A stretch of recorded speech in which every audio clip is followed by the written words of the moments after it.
será que de fato existe ou não vida inteligente fora da Terra? Qual a tua opinião? Ainda vou fazer abrir um pouco mais. O próprio Sérgio Sacani fala nos podcasts por aí que não acredita. Existe a possibilidade, mas ele não acredita. E tem várias teorias para que ou a gente está sozinho, ou realmente está todo mundo ali, mas está escondido. O que é que tu acha? Tu dá esperança para a galera ou Pronto, não? vou trazer meu ponto de vista, e Tá, porque isso é uma pergunta muito comum. São duas vertentes, para ser bem prático. Primeiro, uma vertente estatística. certo. Estatisticamente, existe uma possibilidade muito grande, mesmo no menor cenário possível. Por- Ainda é grande. porque quando você estuda, calma aí, eu Você tô fala de falando vida de, biológica, no caso, eu tô né? falando de possibilidade. Existe uma possibilidade estatística muito grande do que acontece aqui se repetir. Uhum. Mas eu bebo muito, né? Eu acredito muito da ideia de um grande físico, né? Do Carl Sagan, Certo. que foi o cara da série O Cosmo, que começou a popularizar a astronomia. Hoje tem uma outra versão que foi de um aluno dele. Mas quando você para ver a idade do universo, né, a partir do Big Bang, você começa a entender que o universo é jovem. Que Uhum. já há bilhões, tá, mas vamos lá, só para você entender, né? Se você pega aí a própria idade da Terra, né, e compara com a questão do Homo sapiens, do Neandertal, você vai ver que eu acredito, aí é minha opinião, que nós somos os primeiros. É a coisa Hum. que o Carl Sagan fala. Nós somos o. Eu tinha dito naquela hora que pode ter vida microbiana, na verdade, né? E Não ele sei, falou uma mas. coisa interessante. Esse planeta é dos micro-organismos, Uhum. tá? Tem uma. Eu estava falando hoje com um amigo outro dia sobre a forma de tortura, que é considerada uma das piores. Se chama tacho. Eles pegavam uma pessoa, colocava dentro de um barril e deixava de fora os braços e a cabeça. E eles alimentavam aquela pessoa de tal maneira que ela não tomava mais banho, não saciava mais e tal. E depois de um tempo, os próprios micro-organismos começavam a consumir e matar a pessoa. Cá, Então, porra, se velho. vocês pararem para pensar, a gente vive uma guerra de micro-organismos na gente. Baixa a tua imunidade para tu ver.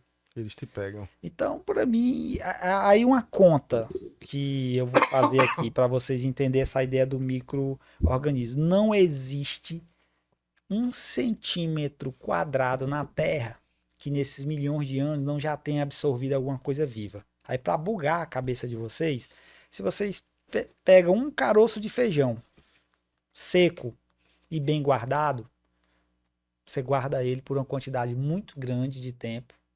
Se você plantar e regar, ele tem uma informação genética. Então, a gente é é o mundo dos micro-organismos. São eles que mandam, demandam. Você vê aí que a gente tem um monte de tecnologia, chega uma pandemia, Uhum. tá? Então, essa é a minha visão, que devido à infância, de repente nós somos os primeiros. E pode ser a gente que espalha isso tudo no Por resto aí, né? do universo, mas estatisticamente existe uma possibilidade, né, de ter, mas eu acredito nessa primeira linha, que de Eu vou ter repente um nós somos os questionamento primeiros. pra ele também Eu, depois. aproveitando Somos. esses questionamentos, assim, que é. Questionamentos genéricos que a gente faz para um cientista. Eu quero saber também. É assim, uma coisa que eu. Que tem em tudo que é filme, né? No meu modesto Google, eu já cheguei quando era mais novo pra procurar. O universo paralelo existe. E pelo que eu tinha visto, parece que é uma. Não sei se é uma teoria, né? Do que é. Só que é uma das teorias que os filmes colocam bastante. Tem filme, tem série. O que é que tu acha sobre isso? Porque assim, existe uma teoria, que é a teoria do Stephen Hawking, né, basicamente, que é a teoria das cordas e tal, é que matematicamente, dentro de uma concepção das leis físicas, e aí eu vou tentar ser bem prático aqui, existe lá um cálculo que mostra uma estrutura da gente suportar mais dimensões do que a gente conhece. Então a matemática, Uhum. ela mostra, olha, seguindo tudo que está dando certo, isso aqui e tal. E aí se tem essa teoria da questão dos universos paralelos, porque existe a possibilidade, pelo menos matemática e embasado na física, né, que levou ao resultado matemático, dessas outras estruturas. Porém, quando uma nova teoria nasce e ela faz previsões que uma teoria antiga também já faz, muito embora essas previsões sigam caminhos diferentes, ela não tem tanta força. Ela passa a ter muita força quando essa outra teoria prevê coisas que essa não prevê, certo? Vou dar para vocês um exemplo. Existem as leis de Newton e existe em algum momento existe algum momento ali uma teoria paralela, que é a teoria do hamiltoniano e lagrangiano, que consegue fazer as mesmas coisas que a lei de Newton faz. Uhum. Só que, né, é alternativo, e por isso a lei de Newton, por ser primeira, ela tem um know-how maior. Em resumo, a teoria dos universos paralelos tem algumas previsões novas, mas essas previsões não foram as principais previsões que vão tornar ela não mais alternativa e sim uma teoria nova, ainda não são possíveis de ser comprovadas. Aí, para finalizar, lembre das ondas gravitacionais, que já são previsíveis há alguns anos atrás pela teoria da relatividade. Então, era uma teoria que, mais recentemente, foi mostrado experimentalmente um resultado diferente, que foi mostrar que existe. Aí essa teoria cresceu agora. Então é mais ou menos isso. Então você tem as possibilidades, mas para a física, para a ciência como um todo, a ciência tem que ser chata. Uhum.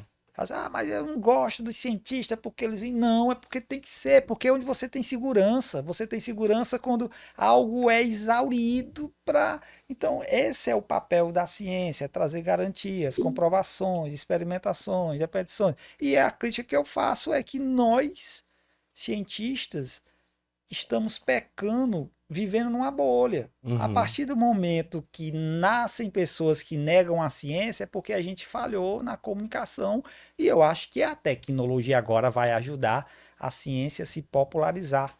Sim. Né? Então eu acho que naturalmente essa busca, isso é bom, porque por muito tempo a gente viveu numa bolha. E por que não as pessoas participarem também com questionamentos? Tá todo mundo acompanhando o James Webb agora. Né? Porque se tornou popular e você tem esses canais. Mas é isso, né? Eu acredito que é possibilidade, mas que ainda é necessário comprovações experimentais factíveis para a gente. Tu estende essa crítica também assim ao meio acadêmico, a galera que eu acho que as coisas estão mudando, mas eu sinto que muitos cientistas, a galera teria a possibilidade de ir mais para a internet, para programas, sim, e a galera meio que fica, não, eu sou... a gente precisa disso, porque a partir do momento, olha só o que eu vou falar aqui com muita responsabilidade, Tá. A partir do momento que eu tenho pessoas capacitadas, pessoas altamente inteligentes, negando a ciência, ali existe uma falha de comunicação, de popularização da ciência. Porque uma coisa é a pessoa ter problema. Não, realmente ela tem esquizofrenia. Não, você está falando de uma mente que poderia ser melhor aproveitada. E por algum momento a gente perdeu essa mente. Uhum. Perdeu essa mente porque ela entrou num autocolapso de criar uma realidade que não existe, conspiração e tal. Eu falei, então peraí, a gente precisa popularizar mais.